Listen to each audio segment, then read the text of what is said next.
fact, like one day, I'm going to leave this world, right? And like everyone else, like we all have to die at some point. We all have a termination of what we've done here. Will people remember me as someone who was able to provide positive value in their lives? And US, Microsoft, all these companies recently, they're just laying off.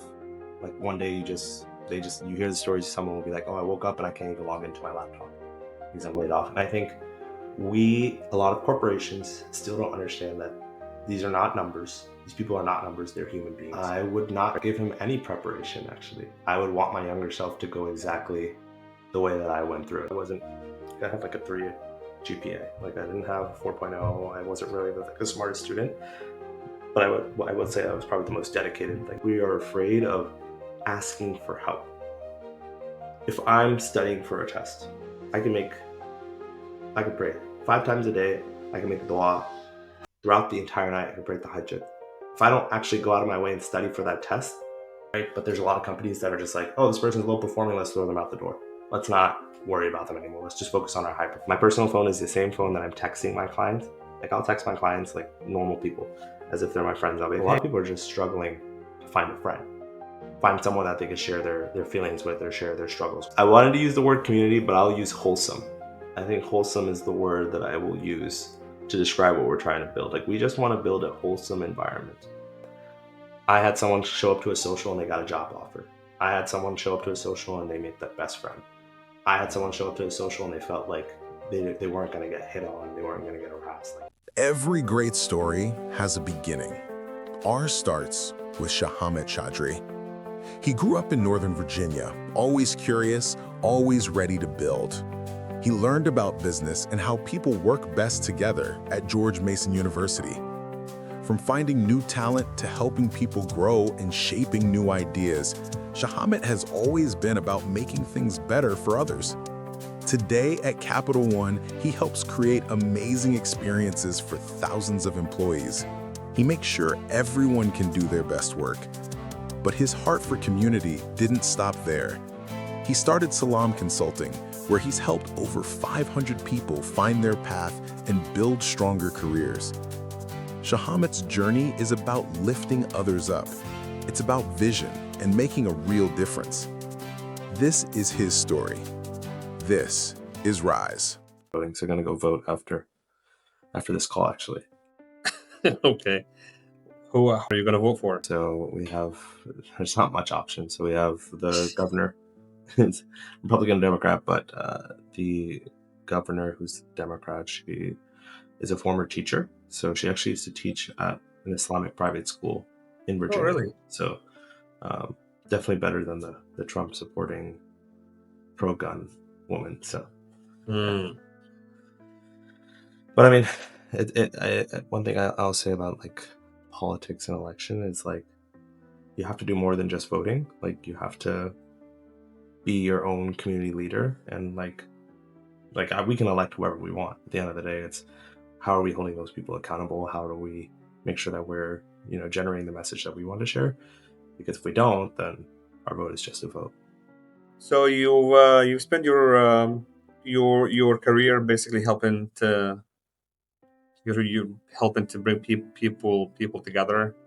You've been in HR and coaching and consulting, and but before we dive in deep into our discussion, I do have a question for you from our last guest that I always like to start off with. Mm-hmm.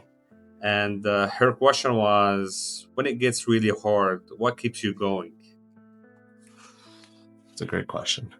I think for me, like, it's paying the future, right? So it's like, if I stop doing whatever I'm doing, how does that impact the people of the future, right? And when I mean future, I mean like people of tomorrow. It could be the people of 2 months. It could be the people of 10 years, like when I have kids, inshallah, right? But I think like that's always something that always keeps me going is like, I think when we look at it from an Islamic perspective, right, is there's always like, what are we doing to make better of humanity?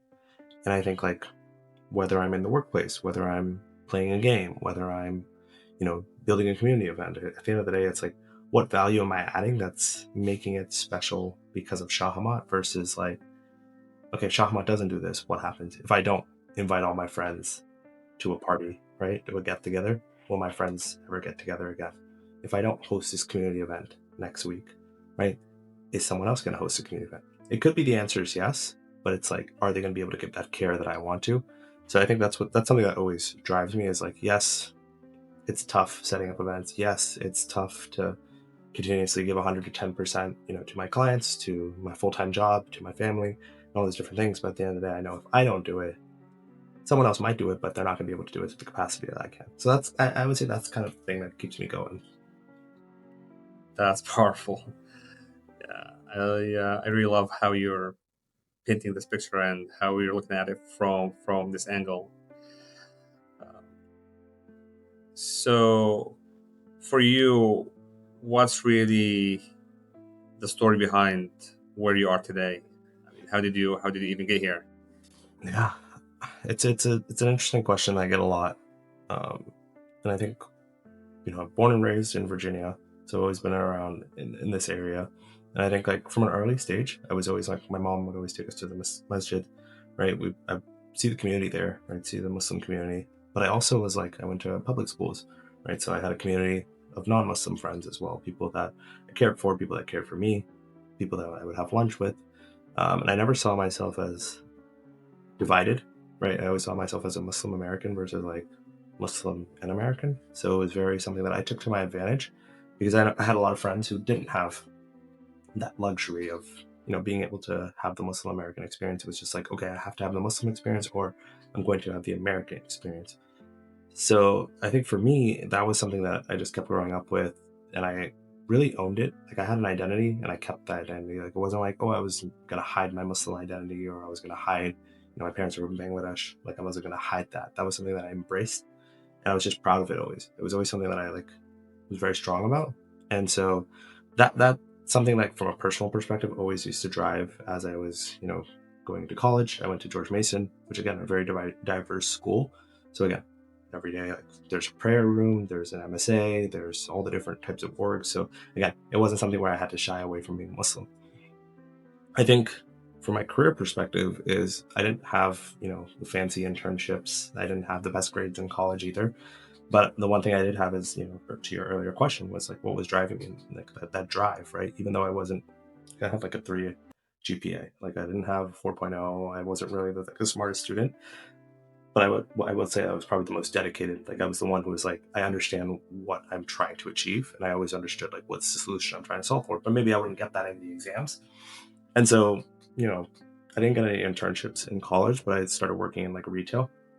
So I worked as like, a sales associate. I worked at Adidas for a couple of years, did that. And then I moved over in the Tyson's Corner Mall area, worked at a couple different stores in retail. And then it was really funny. I went to a career fair and then I got, identified, by an organization. They're like, hey, we'd love to hire you as an intern randomly, super random. Like I didn't even apply. It was just kind of like, and I think like at the end of the day, I believe like Allah is the controller of everything, the ruler of everything. And at the end of the day, I could do whatever I can. I could apply to every job, but if Allah is not written for you, then it won't happen for me. So alhamdulillah, like I got a really nice internship, did that for a year, and then COVID happened. So COVID happened right in my senior year of college. So I didn't even get to go to an in-person graduation. I had to do a virtual graduation. And during that time, I was like, okay, I'm just going to take whatever job I can and make the most out of it. And so I got a job as a recruiter at a defense contractor, and I did that for about a couple years. I did recruiting, and what I started doing is that was my first opportunity to I'm going to be better for the community as a recruiter. So predominantly white people are always seen, they are the majority in America when it comes to software engineering jobs. Right nowadays, it looks very different. And so as a recruiter, I always used to think about like, okay, how do I give, opportunities to all, equal opportunities, right? So how do I recruit from George Mason? How do I recruit from different organizations without, every intern being white or every intern being Asian, whatever the case, like how do we make sure? So I was being mindful of like, how do I become a better recruiter? So that way we get the best talent available versus like, hey, these 6 people went to University of Michigan and they're the smartest people here, so we're going to take them. And so what I started doing is I started meeting people. I started talking to a lot of individuals. I started understanding what companies are looking for with the resumes. And so those were things I just started taking on. And then I shifted over to learning and development. So then I started doing more like facilitations. I started doing some consulting, HR consulting within that same company. And then one day I got a call from Capital One. They're like, hey, like, we'd love for you to come work for us. So then the past 3 years, alhamdulillah, I've been working at Capital One at the headquarters in McLean. I've worked on performance management. I've worked on some really cool projects as well. But what I've done consistently throughout all these different companies that I've worked for is I've been a part of like the business resource groups and the employee resource groups. So Asian Americans, when I was at the previous company, the defense contractor, I actually spoke about being Muslim to the CEO, to all of the executive vice presidents, to about 500 employees, like on a virtual call. And you're like, sometimes we think about these defense contractors, and we're like, it's all, yes, what they do is horrible, right? At the end of the day, like, there's no way around it. Like, would I work for them today? Probably not. But what's very important to understand is like when you're in these spaces, do we have the opportunity to make a difference? Do we have an opportunity to influence someone based off our? And I was able to share like about my experiences with Islamophobia, my experiences being Muslim in America, and it touched a lot of people that day, and a lot of people learned a lot, right, because of my story. At Capital One, I'm able to, we have every year Capital One has an Iftar where they invite over 500-600 people to come to the Capital One headquarters and have Iftar together. Employees, families, and I got, alhamdulillah, like they've been doing it for 10 years. We've been doing it for 10 years now, and it's fully catered food. We all prayed together, Maghrib prayer, like it's really nice, halal, everything's halal, and it's just great. So I got to lead that event last year. I'm leading it again this year, inshallah. So it's like, those are the things where it's like, I could just work my 9-to-5 job, but then being able to enhance and work on these things is also very beneficial. And so I think that was all like the career stuff. And then like where Salaam Consulting came was, the last year I was just like, I see so many people struggling with job searching, struggling to figure out how to get promoted, struggling to figure out how to start my own business. I was like, let me do this as a side project, not something that I'm trying to make money off of people, but just something that I can give to the community. And so last year, alhamdulillah, I started Salaam Consulting, just to give people career coaching, resume writing, interview prep. Did that for about, it's been a year and a couple months now, alhamdulillah. We've helped over 500, professionals with their resume, with finding a job, with landing something, with their LinkedIn. And it's been great. And then the past 5 months, we've started these Salaam Socials where there's monthly networking events. So because I feel like so many times we're just behind the phone, we're texting people, we're using LinkedIn, we're not really having the in-person conversations anymore. So alhamdulillah, with these Salaam Socials, we've also been able to introduce, people to kind of come in person and network. And it's primarily targeted for Muslims, but again, non-Muslims show up all the time. When we had our Bonfire Social last couple weeks ago, like we had 2 imams come and speak. But again, there were non-Muslims in attendance. They took away something from us about Islam, but they also took away something about just career development. So I think like I try to also make sure that we're not making it segregated where it's like you have to be Muslim to attend these events. Like we want everyone to, gain the knowledge that they can. Well, mashallah, this is fascinating. So it looks like you have a lot on your plate and you've gone through a lot. So going back to your journey, what's something that changed the way you see leadership, or to be able to live with purpose? Yeah, no, that's a great question. I think for me, like in the corporate side, I've been blessed to see some really, really strong leaders. So leaders that are not only like, they're not transactional leaders, they're human driven leaders, right? So they're very much about like, when I would have my meetings with them, it wouldn't be Shahamat, how is your work? Like, what are you doing today? Like, what are the things you're working on? It would be Shahamat, how are you doing? Right? Like, how are you feeling? Right? I remember when, October 7th happened and there was a lot of issues with like Palestine and Israel. It became very public, right? 2-3 years ago. And I remember my manager messaging me that day and he was like, hey, how are you feeling? Right? I had never mentioned, Palestine to him. I had never mentioned that I was pro-Palestinian. None of that. He texted me. He's like, hey, how are you feeling about, things today? Do you want to take some time off? I know it's a difficult situation that's happening in the Middle East, right? Just unprovoked. He just, there was a comfort level for him to check on me. When the Muslim hate was happening back in 2018, 2019, I had a manager reach out to me and she was like, hey, like, how are you feeling? Is there anything I can do for you? How can I make you feel better? How can I be there as a friend? So I think like those are leaders that I've really tried to mimic and mirror, because I truly believe, you know, leadership is something where it's not how do I get the most success out of everyone? It's how do I make people want to, be here? How do I make people want to believe in themselves? That is a true leader. A true leader is someone who's able to take a group of people to success, yes, but also make them feel really great about themselves as they're driving to that, that one goal. And I think like when I'm looking at, I haven't been in a leadership position, at Capital One, but when I'm like leading a team, I'm always thinking about like, okay, how can you best benefit from this? How do we make sure that everyone's happy in this corner? How do we make sure everyone in the group is happy? How do we make sure everyone's satisfied? When I'm working on Salaam projects right now, we're working on a very big conference that's coming up, and I'm working on it with a couple of different partners. I'm constantly having the conversations like, hey, how do I make sure that you feel good about what we're doing here? Like, I don't want this to be Shahamat's show. I want this to be all of our shows. So I think leadership really is just about wanting people to be successful without it having to involve myself. Like, if I'm Yasser's leader, how do I make sure that Yasser is successful without, like, I think there's so many leaders out there who are like, oh, I have to be successful. That's not true.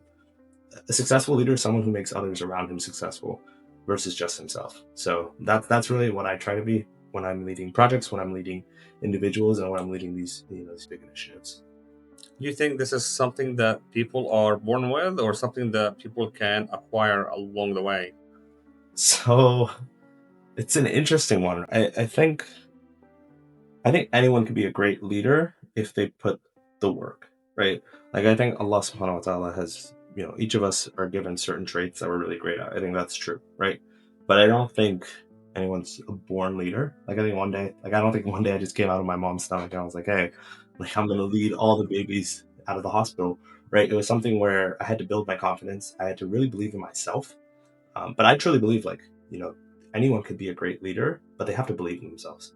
And I think a lot of times we fear what people are going to think about us, and that really that honestly prevents a lot of people from being great leaders, because they're scared of what people will think about them. Versus, like, I have a great idea, and I truly believe that I can lead these people, but I choose not to. And I think a lot of people choose not to be great leaders because they just don't like being in leadership positions. But I don't think it's something you're born with. I think it's something you can develop. Got it. So yeah, I see this is something that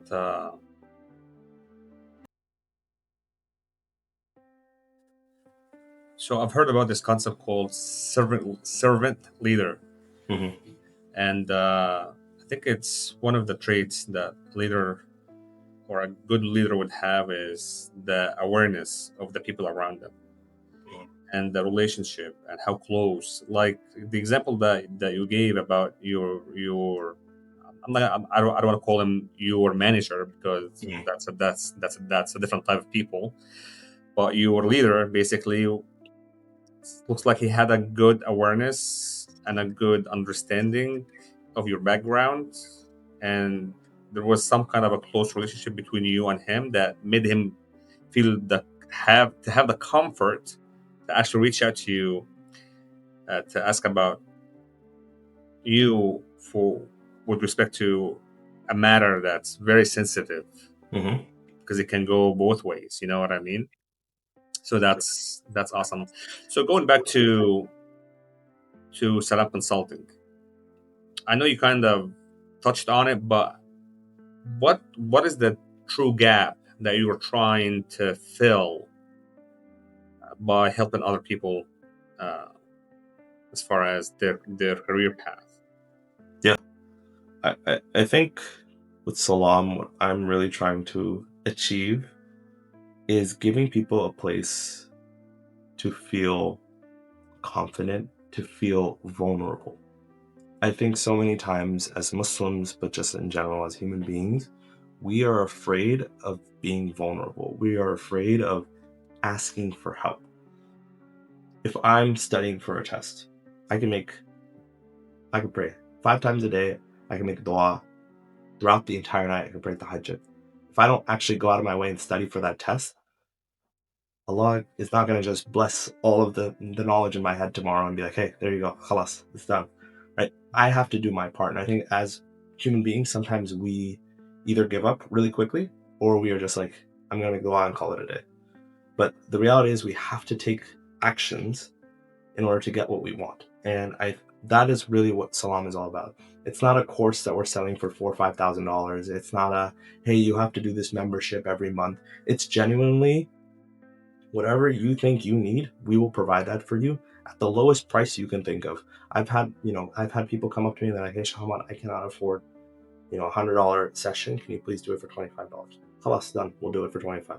Hey, Shahamat, I just got out of jail. This is a true story. Someone, the brother came out of jail. He was like, I literally just need to find a job. Khalas, we'll do it for free. We'll just figure it out. So the big thing that we are trying to do is give people the green light to feel vulnerable, to ask for help.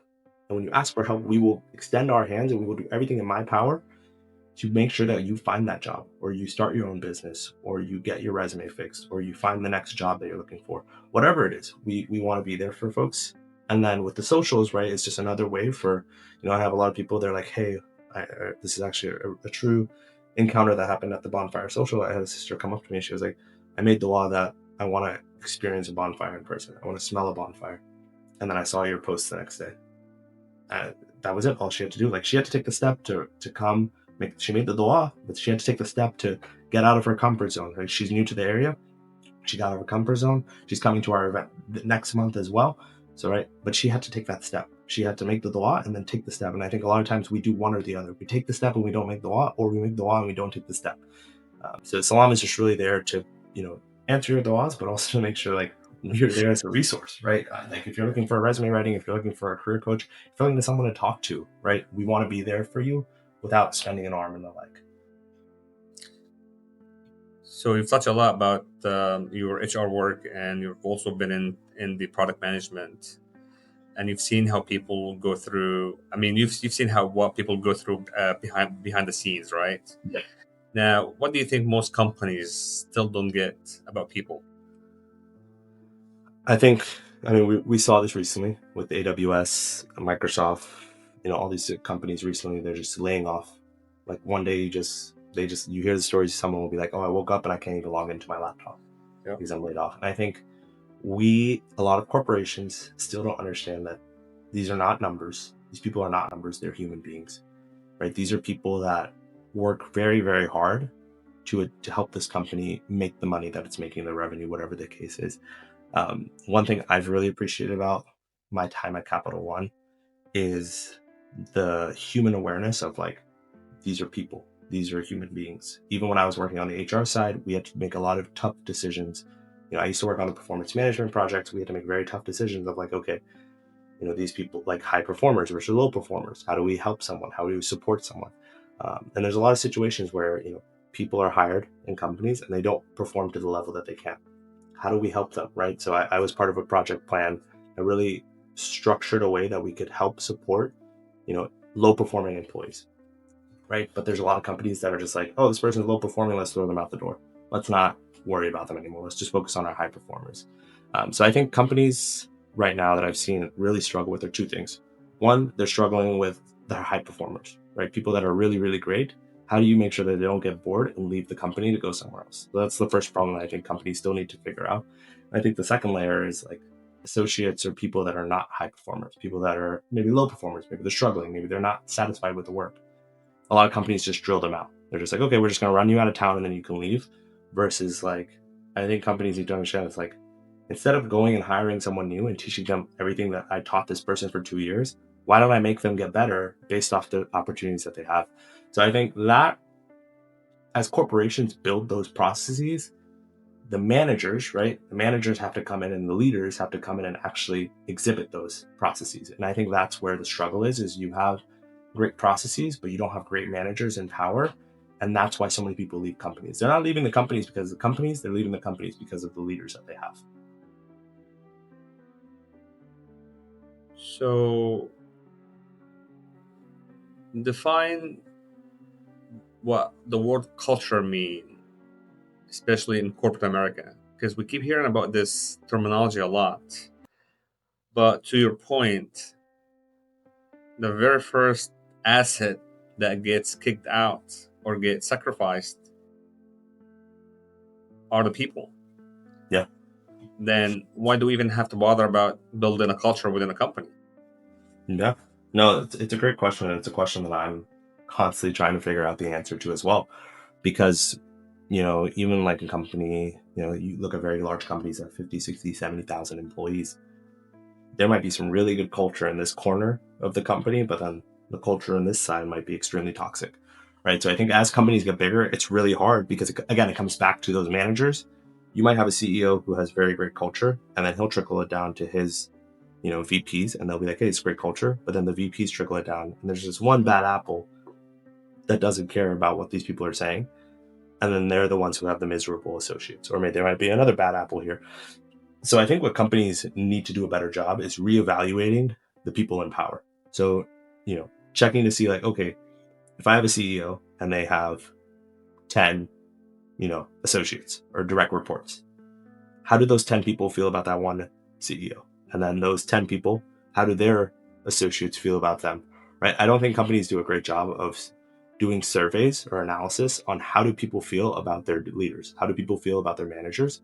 And that's the biggest gap. I think managers are not, and this is across the board, I don't think managers at companies are evaluated correctly, because if I'm miserable, I should be able to voice that without feeling like, oh, if I say something to HR, it's going to backfire and it's going to hurt me. I've heard so many stories. I heard a story actually this week from a client who kept getting verbally assaulted by her manager, and she ended up getting fired because the manager just, put a bunch of information and said like, oh, she actually was a horrible associate, right?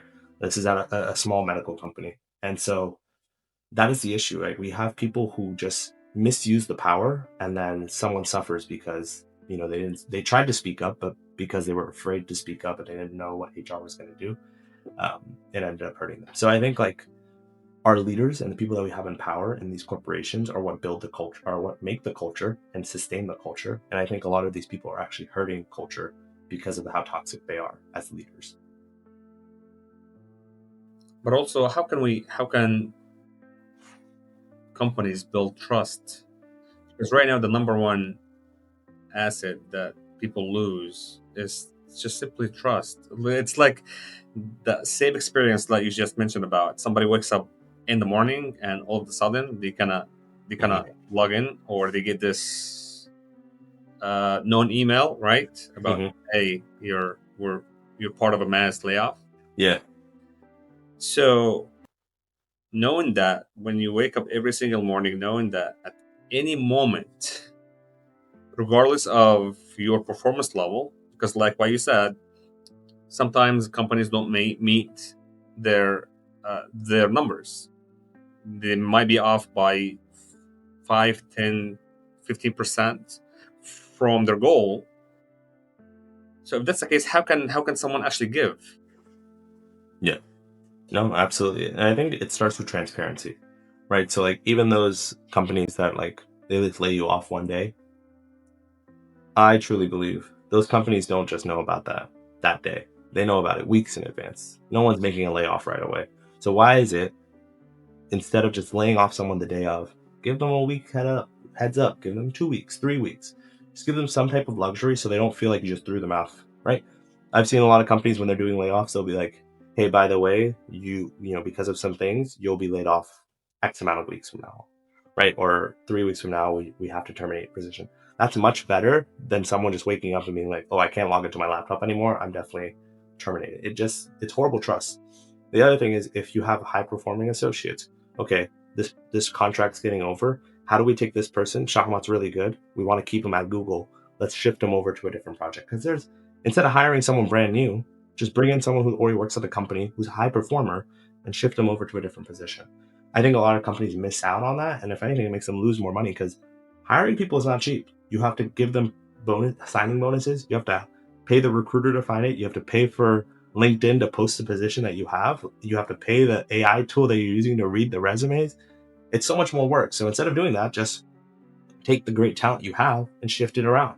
Those people will be able to get the job done. If they're not, then they're probably not high talent. So I definitely think like it starts with the transparency and companies being more open to associates.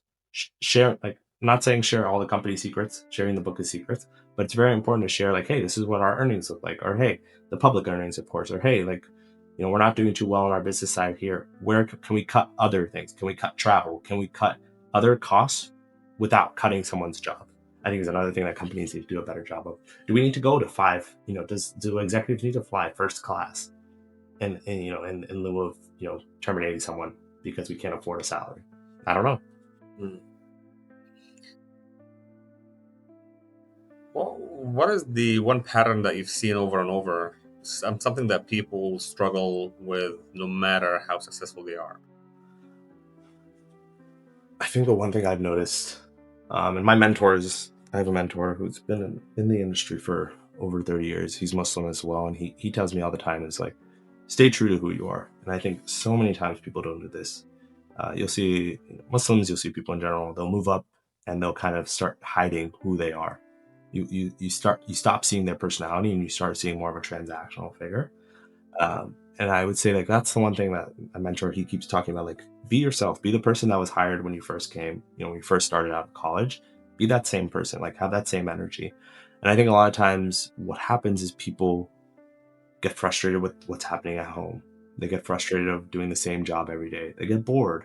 They get burnt out. They don't take days off. And I think self-care is very important, like being true to yourself. I think before you answer to your leaders, before you answer to anyone, answer to yourself. What does the self need? During my master's program, one thing we always talked about is think of each human being having a tank inside, right? And so a tank is basically your tank of energy, right? In order to give positive energy, I have to receive positive energy, right? So this right here, this is right now I'm giving good energy and you're giving me good energy. So I'm taking the good energy that you're giving me and I'm providing it back out. Now, if it was negative energy, right? Maybe the podcast was just going real bad and you were just like, I was giving you like really short answers. You're like, why did I bring this guy on the podcast? And then there's negative energy, right? But the other thing is, if I don't receive and I keep giving, at some point I'm going to run out. I'm going to run out of the energy. And that's what I think so many individuals, they don't have people to go to get positive energy. So I would say like the burnout and just being unable to share our feelings. I think especially as men, a lot of times we don't share how we're feeling. We don't share, what we're dealing with. We don't share, how we're struggling with certain things with our mental health, and we kind of just bottle it up. And that leads to a lot of suffering as well for human beings. And you nailed it. That's beautiful. But do you think that people today are more lost or more self-aware? That's a good question. I personally think people are more lost than ever. I think in today's time, I think we are so, the TikTok era, in the social media era, I have so many friends who are like, oh, should I pay for $5,000 to talk to this therapist or coach? Should I pay $10,000 for this person to give me a certification that'll get me a job? Should I, do this? Should I do that? Oh, this person said such and such. I have so many client calls that I'll talk to people and they'll be like, oh, my friend said to do this, so like, they'll graduate college and they'll be like, oh, my friend said to go become, e-commerce business owner instead of the degree that I studied for, right? It's totally fine to pivot, but I think a lot of times we are so easily influenced by what people are saying, or, people on TikTok or social media or YouTube are saying, hey, watch this 10-minute video and you'll become a millionaire, right? We're so naive. I think, if anything, I feel like we're more lost now than ever. And I think the best way to kind of curve that is, one, staying true to your faith, right? What is the faith that I'm doing? Why am I here? Asking yourself the questions of, what's my true reason for being here? How do I make myself happy? What does success look like to me? I feel like we're not even asking ourselves those basic questions, and we're so focused on, oh, do I look good on social media? Oh, how many followers do I have? Oh, did my TikTok get this many views? Oh, did I posted this, no one liked it? Who cares? I think so many times we're focused on what people think, right? Instead of doing it. I keep telling people, like, if you want to post something, if you want to start a business, go do it. If you want to go apply to a job, go do it. But make sure you're prepared. Don't just, shoot the shot and call it a day. But I think so many times we're focused on what other people are going to think about us and what other people will say, versus like, am I satisfied with what I'm doing? Am I satisfied with what I'm about to do? If the answer is yes, then just, say Bismillah and go do it. And if you have the power to fix one thing about how organizations treat their people, what would that be? Ooh, these are good questions. If I could fix one thing, I honestly would do a personal pulse check. So what does this mean? This is very high cost, but I would have, if I ran an organization, I would hire an individual who would personally go and speak to every single person in our organization throughout the course, maybe of a quarter or the course of maybe twice a year, and just check in on them. I think a lot of companies, they have like resources. They say, oh, if you're struggling with someone, go talk to them. No, let's be proactive as companies and actually check in on our people and our employees. And this person would basically come in and be like, how do you feel about your manager? How do you feel about the work you're doing? How do you feel about XYZ? And take that data. Maybe you do it as a survey, maybe you do it, as a person. Take that data, and then the company can make decisions based on, okay, it seems that 57% of people are dissatisfied with their manager, or it seems that 20% of people don't like the jobs that they're doing. Okay, let's go and dive deeper and see how can we make jobs that are more satisfying, how can we have better managers in place, and how do we make sure that people don't feel burnt out. I think a lot of companies are just very ignorant. They're like, oh, I don't want to, I'm just going to post a survey out there and make it anonymous and never hear back and just look at data. No, let's make decisions based off what people are telling us and be transparent about it. If the more corporations are connected with their employees, the better that they'll be. I think some of the happiest employees you'll see are like startups, because they're so small and they're so intertwined with each other. They're like, oh, I know exactly what my associate wants, versus a lot of these older corporations, they've been around for almost hundreds of years now, that they're like, oh, this has been working, so let's just keep doing it because it's not broken. But the reality is, it's like you have to shift to how society shifts, and if you don't, you're going to be left behind.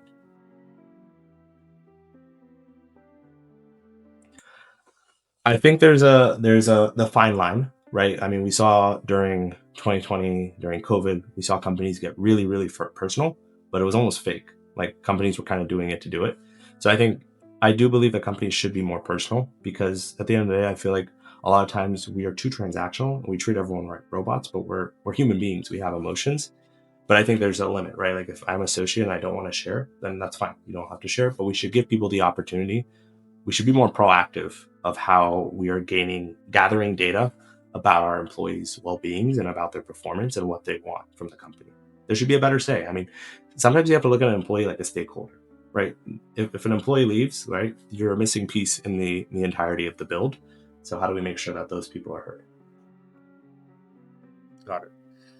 Now I want to dive a little bit more deep into the coaching world. Yes.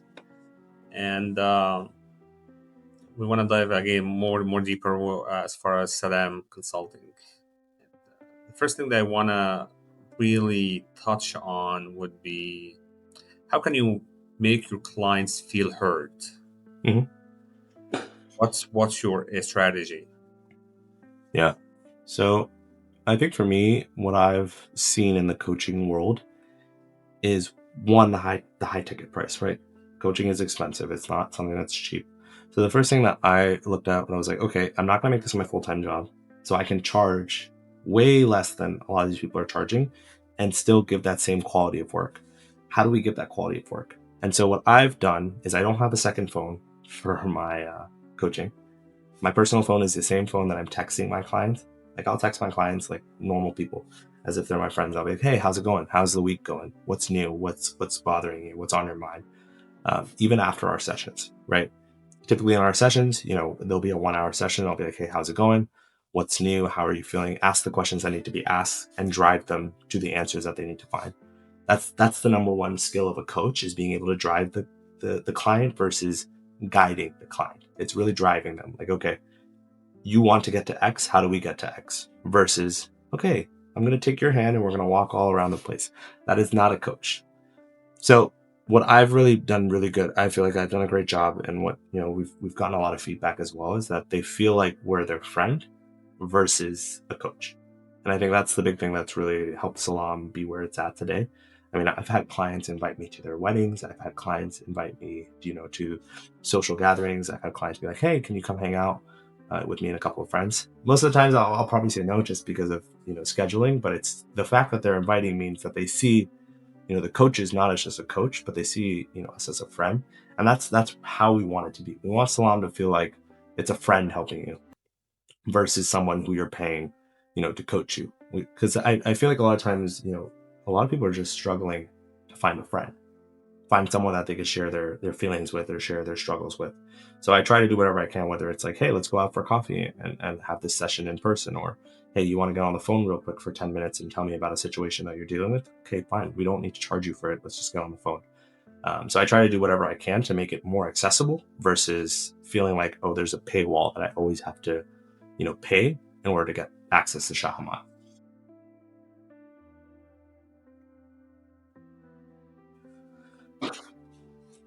Yeah. I think growing up, I was always the friend who would listen to others, like their issues, their problems. I would always be the one that my friends would come to and be like, hey, can I get some advice on this? Or hey, can you just listen?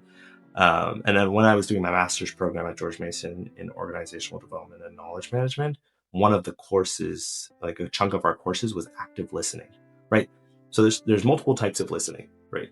There's the type of listening when right now, like you're hearing me, and then you're gonna take the information I give you, and then you're gonna ask a question. There's also the passive listening where people are like hearing it from one ear, throwing it out the other ear. You have people who are like, I don't even remember what you said, but I just want to say something back to you, right? So I think that has been something that I had to actively learn, is to become better as an active listener. So where when I'm working with my clients, I'm not thinking about what I'm going to ask them.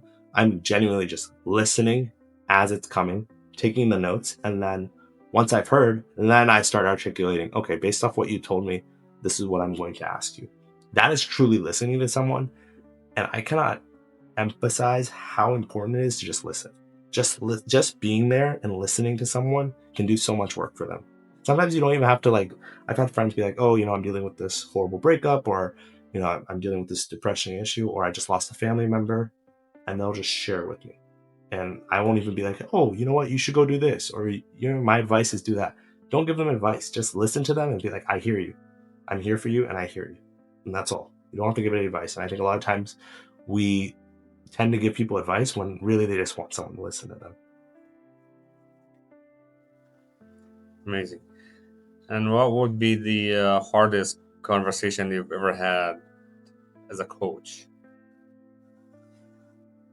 So one time, there's been a couple, but one time I had a conversation with a mother who was really struggling with her relationship with her son.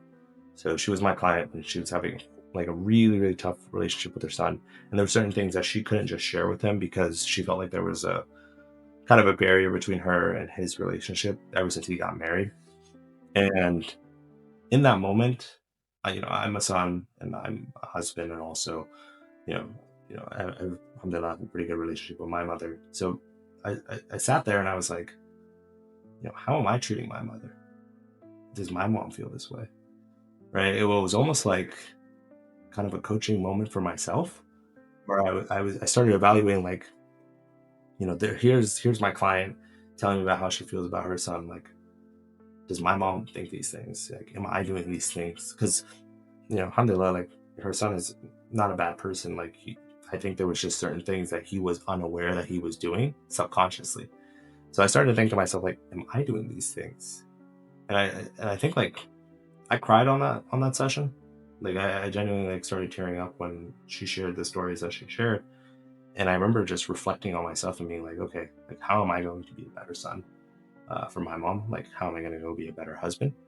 And so forth. But I think, like, that was tough, right? It's tough sometimes to sit through those conversations. I've had clients tell me about, times that they've been assaulted. I've had clients tell me about times that they, went through, cheating or something like that, right? I've had clients tell me about how they lost faith and then couldn't come back to it. Those are tough conversations that you need to have. And as a coach, you have to carry it. You can't, like, I can't go around sharing, like, hey, you want to hear what so-and-so told me about during their session? Like, I can't do that. I have to carry it. And then I can't say, oh, you should go talk to your son. No, it's more so like, okay, how does that make you feel? And you really have to unwrap those stories until the person feels better. But then what really, I think, was rewarding at the end of it was, I remember with that client in particular, the mother, she was like, it felt so good to just share that. I had not shared that for years, and I finally got to share that with someone. And that was so rewarding to me. And I've actually never shared that before, but I share it today because, like, I think you really, hit a nail on, like, that question. Is like, it's so fulfilling for someone to just be able to let go of something and share it. someone that they trust. And yeah, even though it was hard to hear, I think it was an important lesson for myself. So I wanted to share that. It sounds like you got more out of this more than your client Yeah, no, was all. absolutely. I learn every day with the different clients that we have. So, and when someone like comes to you completely lost, especially with this client, the mother, I mean, where do you start? How do you get into it? How do you give them the feeling that, hey, this is, you are within a safe zone and it is okay to share what you have with me? Yeah, no, it's a good question. I think that's the first thing that we always do during our discovery. So before we even do the coaching calls, we always have discovery calls with our clients. And that's basically a 15-minute phone call where I'm like, okay, hey, like, this is what I think would be best for you. Like, these are the options we have. And then tell me about what you're looking for. So typically, like, I'll be like, hey, like, by the way, and then we'll go into the coaching, the 1 hour coaching. Before we even get started on the 1 hour coaching, in the first 2 minutes, I'll be like, here's the rules. Like, I will ask you all sorts of questions. You need to tell me at what point you don't feel comfortable. When you don't feel comfortable, just raise your hand, and then I will not ask you anything about it. So, and the thing with coaching is the questions you ask. So it's almost like unwrapping. It's unwrapping something that you don't know necessarily what's in there, but you're unwrapping it. And so with this conversation I had with this client, it was really just unwrapping her feelings. Because I remember the first question I asked is like, how are you feeling today? And she was like, oh, I'm feeling okay. And then I was like, okay, why do you feel okay? And then it was like, okay, tell me more, tell me more, tell me more. And then we kept unwrapping until it got to the point where she realized like the answer to the question was more, I feel like I'm distant from my son and I don't know what to do about it. And I feel like I can't help myself. From how are you doing to that is what a coach is supposed to be able to do.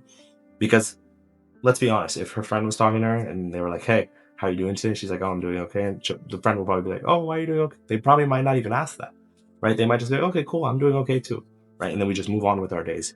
And that's why I think like it's so important as friends, like even for our own friends, when our friends are down or when we sense that they're not themselves, go ask them how they're feeling. Go ask them like, hey, like it's just me and you right now. Like, how are you? Like, what's going on? Is something bothering you? Do you want to share stuff with me? Right? We don't have to force them to share it, but give them that opportunity to be like, hey, if you need someone to hear you, I'm here. Got it. And what do you think people usually get wrong about coaching? I think some coaches are way. I think there's a couple things, right? I think from an individual perspective, I think a lot of people think coaches are supposed to tell them what to do with in their life, and that's not what a coach should do.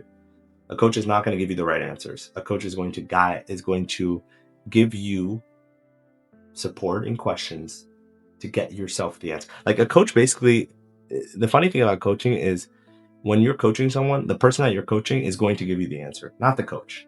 Like when I coach my clients, I'm coaching them to tell me what they think is the right answer, because you always will know what the right answer is for yourself. You just need someone to kind of unwrap it so you get it. So I'm never telling someone like, hey, you should go do this. Like sometimes people will be like, I have a client, he's like, hey, should I take this job offer or that job offer? I was like, okay, what do you think? What are the pros and cons? What's going to happen 2 years from now if you take this one versus what's going to happen if you do this, right? I'm never going to tell them, hey, do this, because as a coach, you cannot do that. You cannot give the answers. You have to force them and push them to really think about what the answers are that are best for them. So I think like from an individual perspective, that's like, I think when clients are going in, that's what they need to expect. Like this coach is not going to give me the answer, but they're going to help me guide me to figure out what I need to do. And I think what I've seen, a lot of like young coaches are coming in now, they're always like, yeah, I'm just going to tell people what to do. And whatever worked for me is going to work for you. And that's absolutely false. Just because something worked for me, it's not going to work for you. Everyone's individual situations is so different. And, alhamdulillah, I've worked with over 500 clients, and every client has been different. Everyone has a different solution. Everyone has a different thing. Yes, do I take what I've learned from other clients and apply it in my questions? Absolutely. But everyone has a different story. Everyone has a different kind of roadmap when it comes to the coach. So it's just, I think my responsibility is making sure that I have that unique experience with every client that I work with. Right. Now I want to switch gears to Bonfire Social, because when I saw the video that you posted on LinkedIn. It's fascinating, especially what people said about it. And the word that was used the most, or the feedback that was used the most, was the ambience. I heard that word almost from most of the people that gave their feedback about Bonfire Social. So, did it start because of your experience about people's psychology now, or what was the true reason behind making it happen? Yeah, so I think Bonfire Social, like, definitely is my most proudest work yet when it comes to like social events. Like, I think I was wowed by what we like. I was sitting there. So one of the portions of the event was I was the moderator, and we had Imam Farhan and Imam Abdul Malik Merchant up on the stage answering questions. And I'm like sitting there asking them the questions. I'm like, alhamdulillah, like, we actually made this happen. Like, there's 70 people sitting down in the woods, willingly in the woods, right?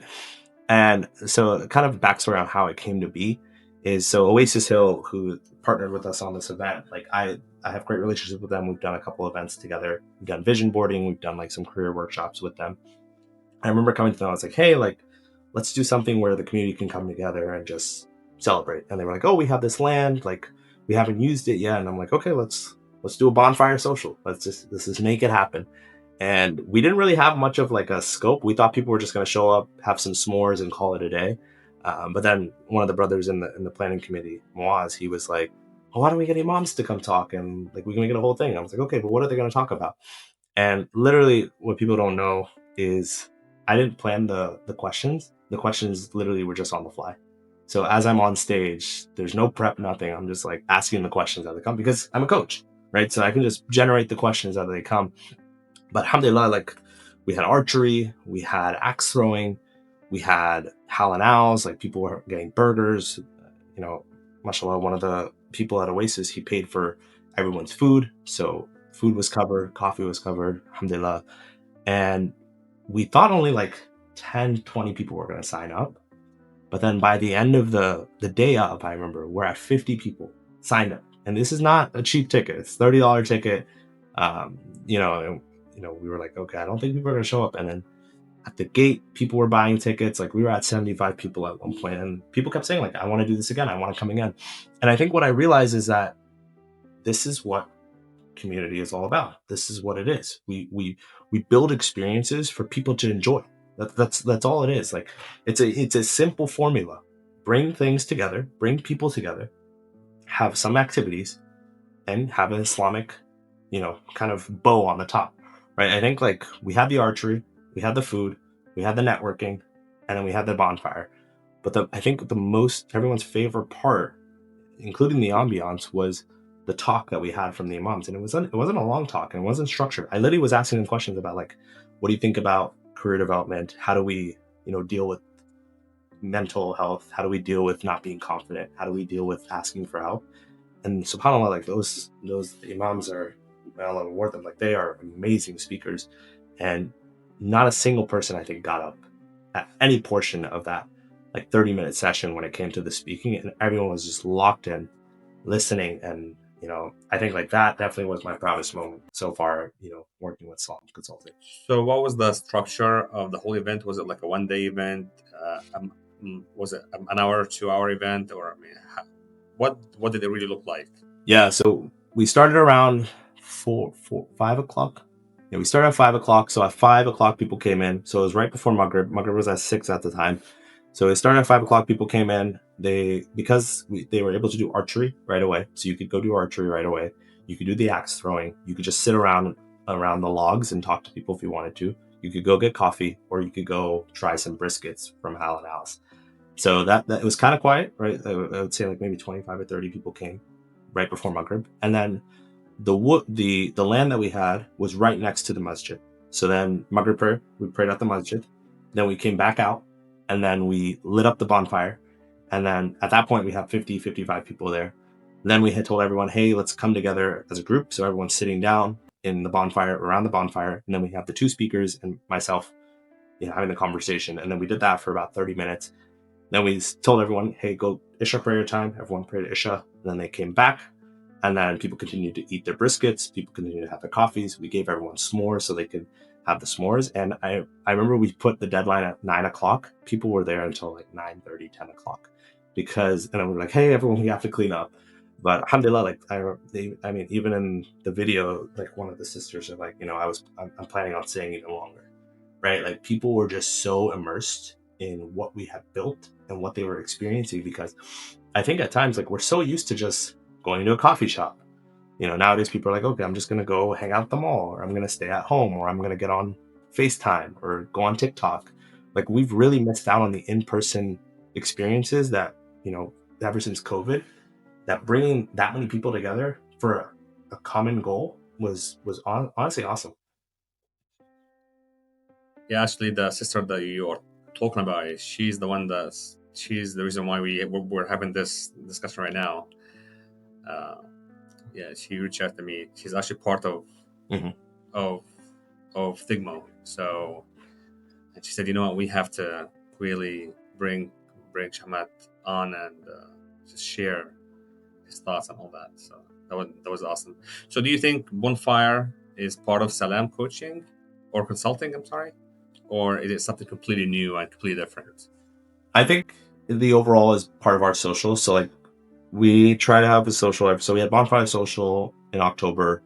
We did Hive Social in September, which was with Flavor Hive. We did a career networking social in August. We've done, a food truck social. We've done a burger social. This month, we're doing a coffee social with Detour Coffee.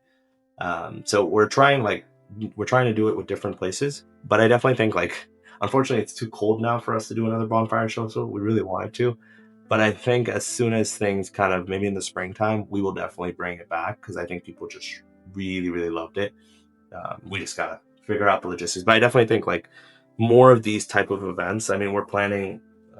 I'm in collaboration with a couple of different organizations for a huge January conference that's going to be happening. So again, like, we're just trying to build more experiences for people to come and, take something with them. My biggest thing, when I think a lot of times that people host networking events or social events, they do it for themselves almost. They're like, oh, I'm going to put my brand out there and then call it a day. My goal is every single person that came to Bonfire Social, I want them leaving feeling like they got something out of it.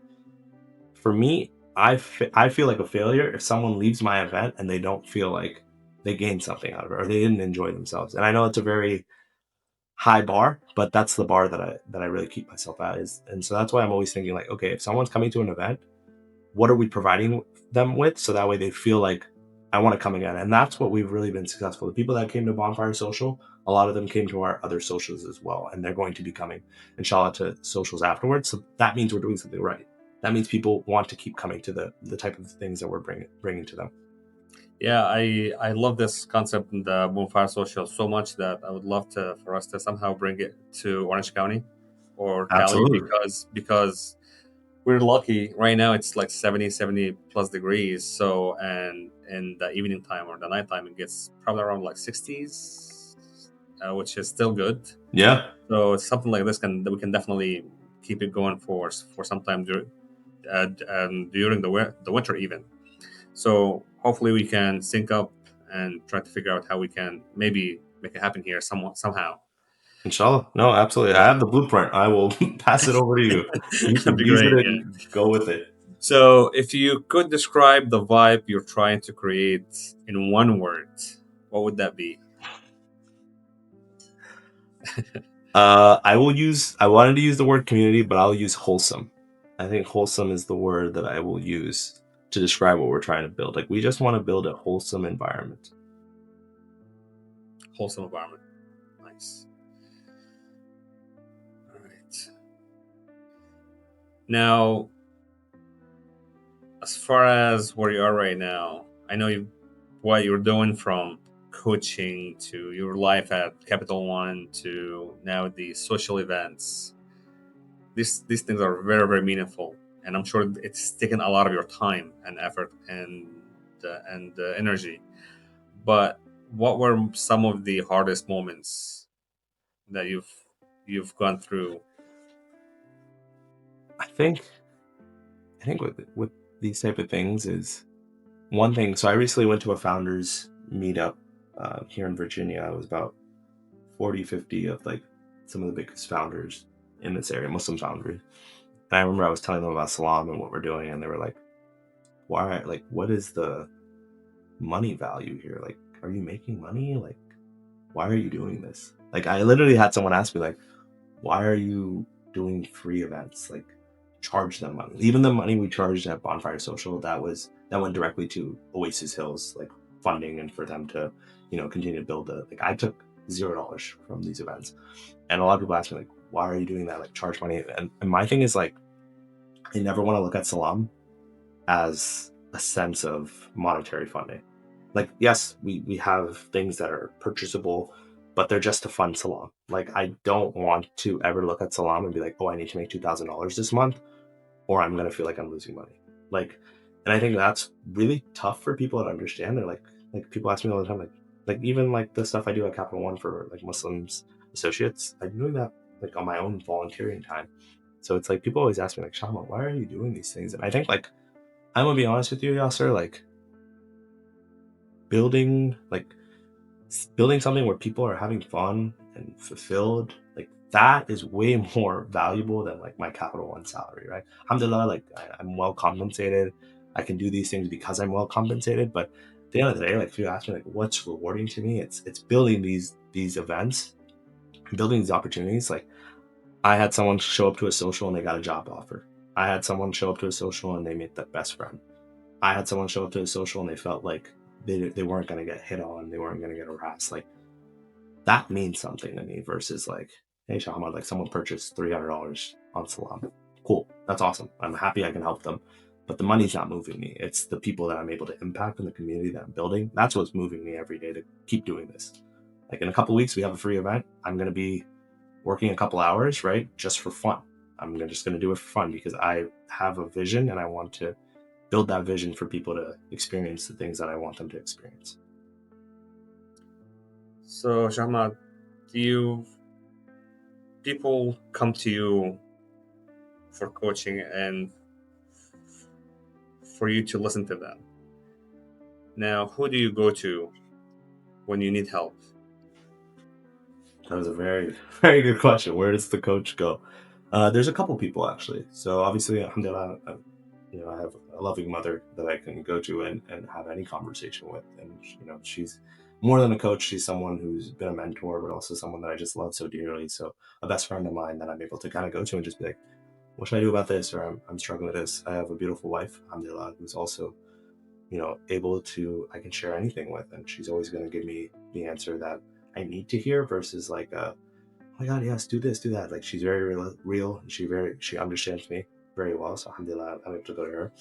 I have my brothers who are, alhamdulillah, like my younger brother's a Hafiz Quran. So he's someone who always gives me, like, he is my role model. Like I want to be like my younger brother. So like he will always give me the most practical answer and he'll be like, okay, you're going to do this, but make sure like you do this correctly for the sake of Allah. Right. And then my older brother is very much like the smartest guy in the room. And he's able to tell me like, okay, do you sure you want to do this? And then I have a good community of friends who I can go to. And then obviously like Imam, there's a couple of imams that I'll go to if it's more of an Islamic question or if I want to have like more deeper knowledge. But I think like that's what community is all about, is they're there to support you. Alhamdulillah, I have a pretty good community around me to support me. How would you define success today versus when you started your career? What has changed? A lot. I think so.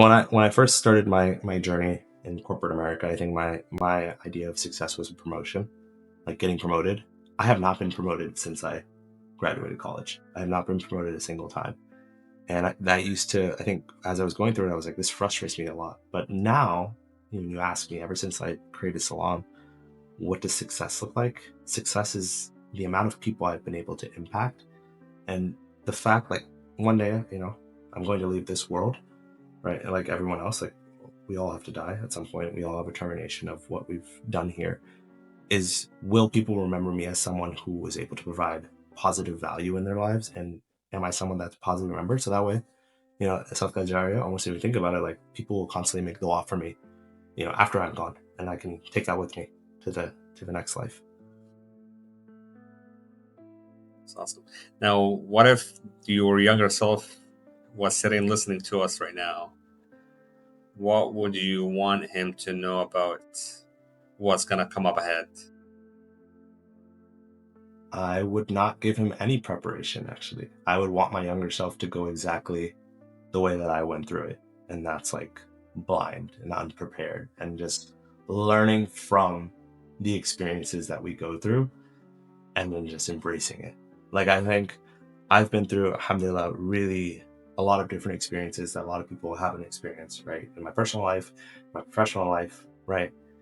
And it's made me who I am today. And I feel like if any of those things didn't happen, the person that's talking to you today wouldn't be who he is. So I would actually tell him, like, just be prepared to take the punches, ask the questions, and then if you fall, just get back up and inshallah, like, have faith in Allah and everything will work out for you. That's not cool. What would be the question you would like to ask our next guest? Oh, all right. I want to get a good one out here.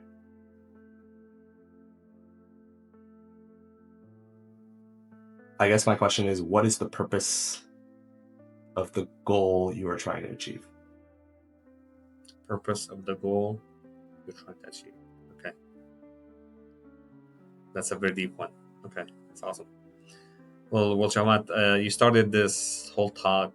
You shared exactly what's keeping you going, and listen to your story. It's more clear than ever right now, and I really admire how you're helping people in every way possible, and the whole concept about building a community that's more offline, more engaged, more connected. I think right now it's about time, and this is what we need more than anything else.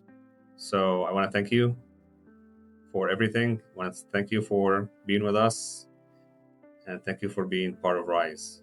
And I'm sure we will be connecting again soon. Inshallah, yeah. No, we got to do the Orange County Bonfire Social. So inshallah. Let's definitely do that. We have to do that because it's still sunny. It's still nice, and yeah, I want to do it. I want to do it. Inshallah. Let's make it happen. Inshallah. Awesome.